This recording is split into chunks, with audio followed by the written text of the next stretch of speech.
quando eu cheguei na UFMT, se existia esse nascimento da consciência ecológica, e era moda, e a questão ambiental era um consenso absoluto nesse país, hoje a coisa mudou, hoje somos criminosos, né?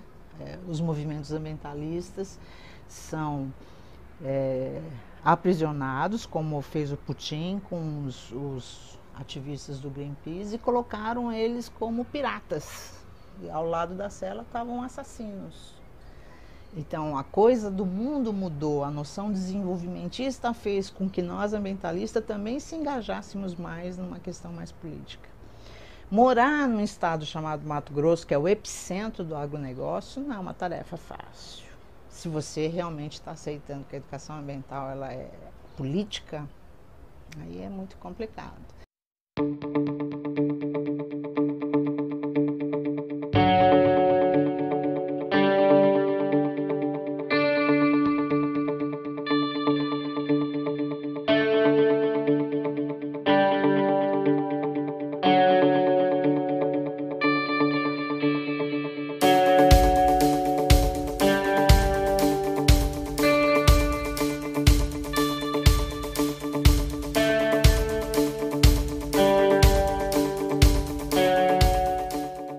Eu acredito que o divisor de águas sobre a questão ambiental no Brasil é a Rio 92. A Rio 92 foi um marco significativo de tomada de consciência da importância do tema, e vários sujeitos no cenário brasileiro começaram a estudar esse tema, né? A minha vantagem foi que eu estava terminando meus estudos nessa época. Então, quando eu cheguei, fruto dessa grande guinada conceitual, ambiental, que não só o Brasil, acredito que o mundo atravessava, né? A pauta ambiental era muito forte, mas ainda ligada a uma pauta ambiental mais ingênua, de reciclagem de papel sem consideração do consumo, de conservação de uma mata verde, sem falar em desenvolvimento, né? Essas coisas continuam sendo importantes, mas o enfoque é preciso ter cuidado. Na educação ambiental na UFMT, um grupo mais ligado à geologia e às engenharias, que tinha uma visão mais conservacionista, mais da natureza. Um outro que estava começando a pós na UFMT, que era uma linha de meio ambiente e educação, e um grupo mais da área só de ciências humanas, que eram pedagogas e filósofas.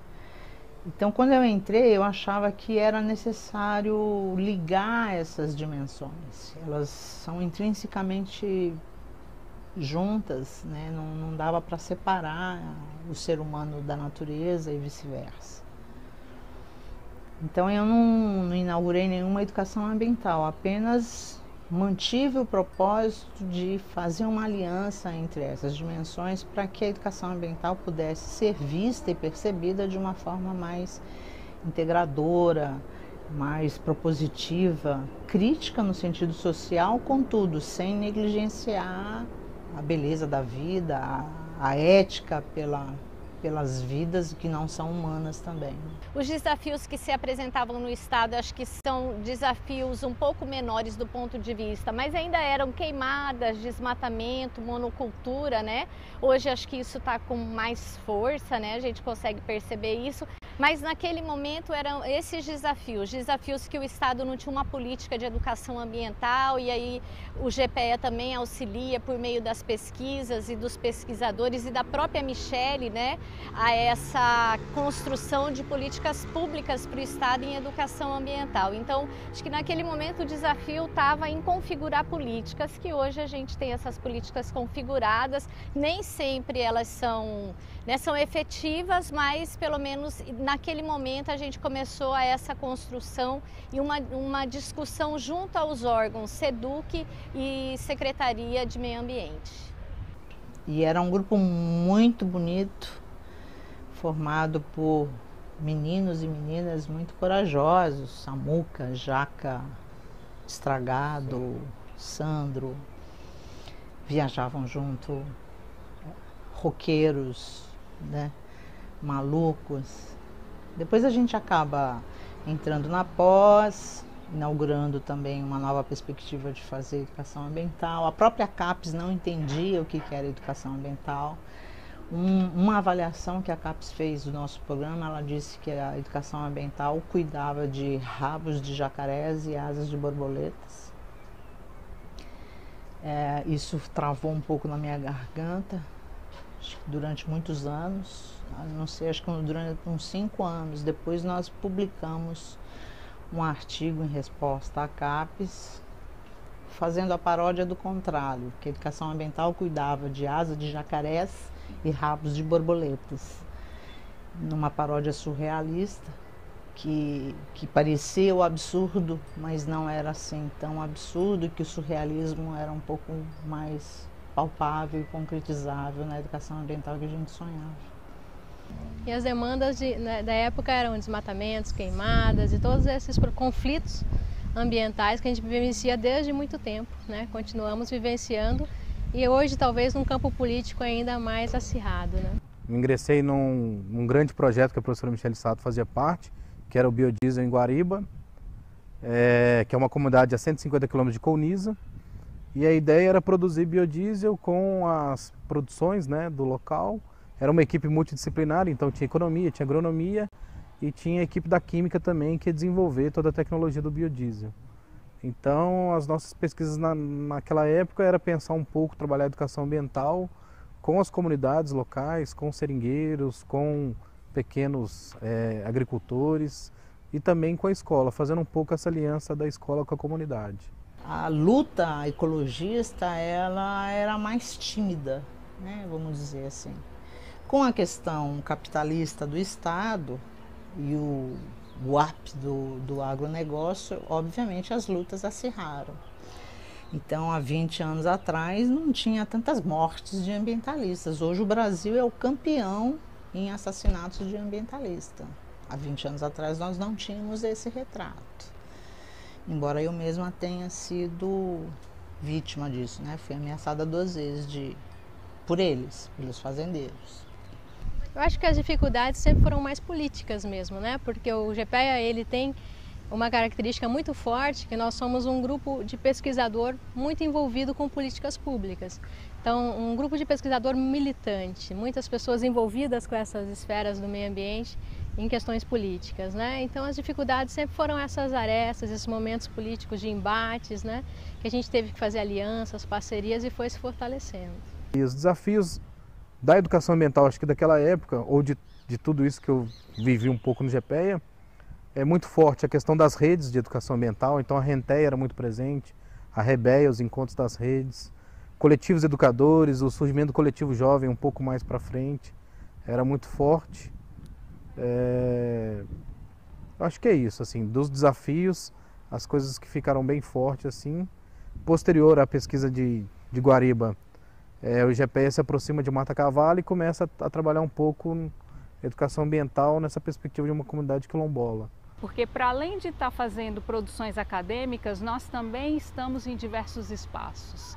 Nós estamos no Fórum de Direitos Humanos e da Terra, nós estamos através do GPEA e do Instituto Caracol, no Conselho de Meio Ambiente, no CONSEMA, a gente está no Conselho de Defesa dos Direitos da Pessoa Humana, a gente está em diversos fóruns populares que são organizações do movimento social e não somente organizações do Estado. O diálogo com o movimento social se estabelece de forma muito intensa, né? MST, quilombolas, indígenas, ribeirinhos, grupo de mulheres, artesãs, grupos de pescadores, canoeiros. Então são grupos sociais em situação de vulnerabilidade que a gente, na verdade, uniu. Então, se a gente buscar o brasileiro Paulo Freire, a gente vai ver que na Pedagogia do Oprimido, em 1968, Paulo Freire já dizia que não é estudar sobre determinados grupos, mas é estar com eles juntos, né? E assim também, contemporaneamente, diz o Gilles Deleuze, quando ele fala que eu não quero ser o professor que vai falar para você faça isso, faça aquilo, nesses procedimentos. Não, nós vamos descobrir juntos. Então nós estamos dialogando conjuntamente. Por isso a importância da gente ter criado a noção de grupo pesquisador ao invés de um grupo de pesquisa. Em 2008, com a discussão do zoneamento socioeconômico e ecológico de Mato Grosso, e um grupo de militantes, né, muito engajados naquele momento, perceberam uma lacuna muito grande nesse projeto que estava sendo encaminhado da Assembleia Legislativa, essa lacuna do aspecto social. Bom, falava o que era ideal para um ambiente de acordo com o solo, com o clima, com a vegetação, mas não de acordo com a realidade que aqueles grupos viviam, né? A própria metodologia, que hoje nós denominamos de mapa social, ela nasce nesse contexto. De que maneira que nós, né, pudéssemos dar uma contribuição ao Estado de Mato Grosso e especialmente, né, a esses grupos sociais em condições de vulnerabilidade. Eu me deparei com uma realidade muito mais cruel do que eu imaginava, com mapeamento de violências, ameaças de mortes, uma realidade muito triste desse estado, mas também deparei com coisas belíssimas, né, com uma diversidade única, com pessoas militantes incansáveis, e o mapeamento possibilitou esse contato mais forte, né, com esses grupos.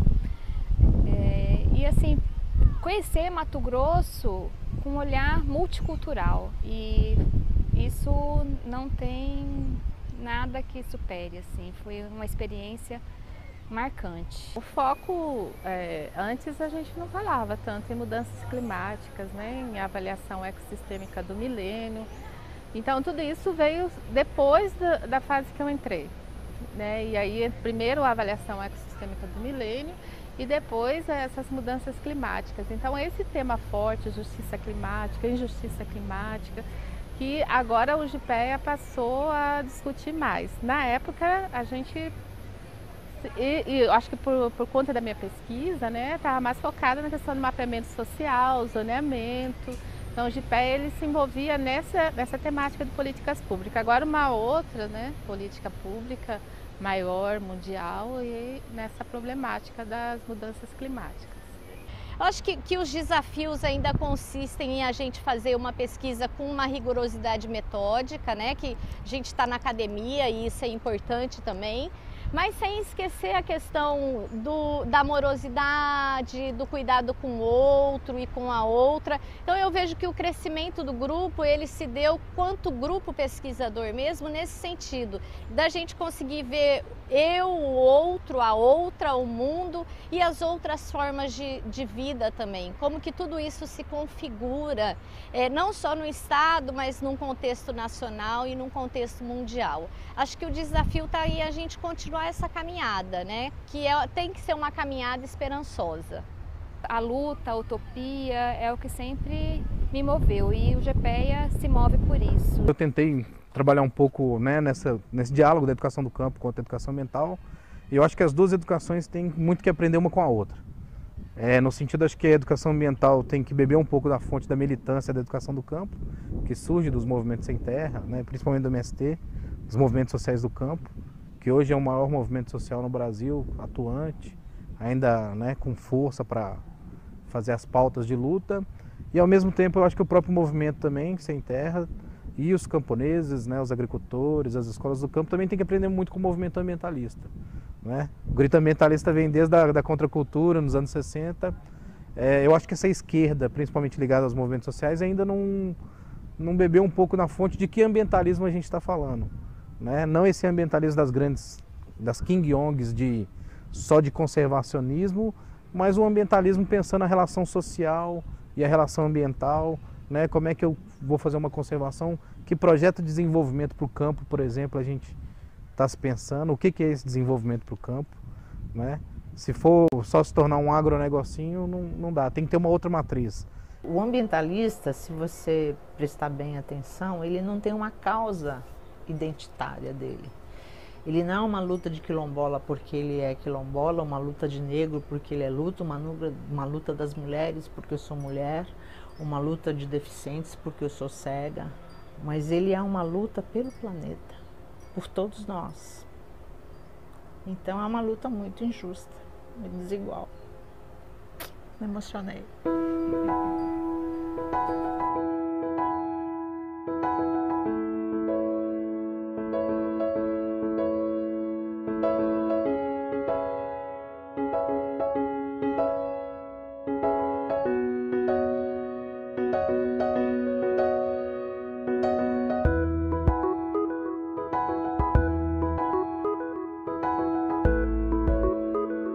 O GPEA é um grupo encantador por dois motivos.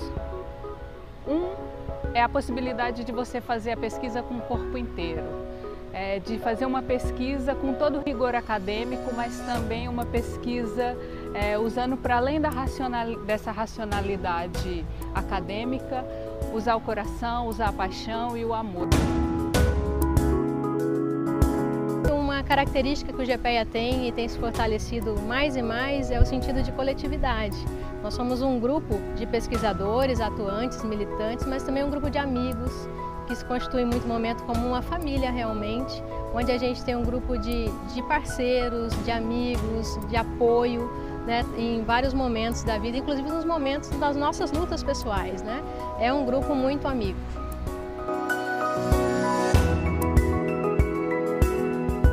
Hoje eu certamente vivo até o momento, a situação mais complicada da minha vida, né? E contar com esse grupo, com os amigos, em todos os momentos, faz isso ser muito mais leve. E eu sinto, né, durante todo esse tratamento, uma presença muito forte de todo mundo. Tanto contribuindo com as coisas que eu não estou podendo fazer, quanto alimentando de esperança, né, alimentando de carinho e tudo mais. Eu acho que esse grupo é realmente muito especial.